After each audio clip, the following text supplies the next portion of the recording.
A young man applied for a job at a large printing company. He passed the first interview and was going to meet the director for the final interview. The director saw his resume, and it was excellent.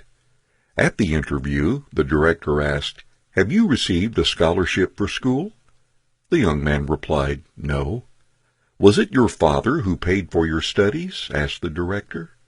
"Yes," replied the young man. "Where does your father work?" asked the director. "My father is a blacksmith," replied the young man. The director asked the young man to show him his hands.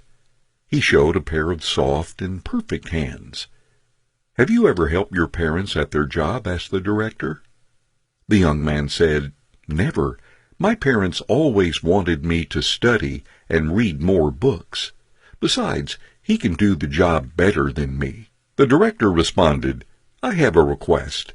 When you go home today, go and wash your father's hands, and then come to see me tomorrow morning." As the young man felt his chances of getting the job were high, he decided to agree with him.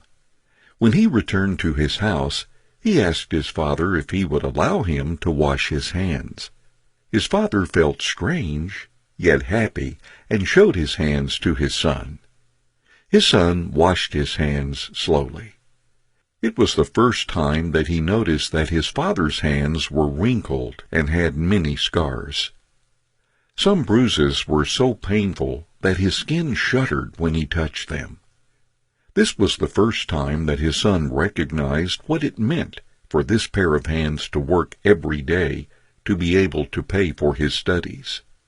The bruises on the hands were the price that his father paid for his son's education, his school activities, and his future.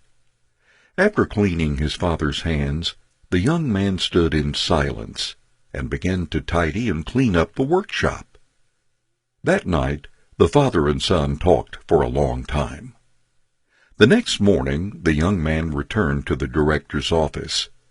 The director noticed the tears in the eyes of the young man as he asked, "Can you tell me what you did and what you learned yesterday at your house?"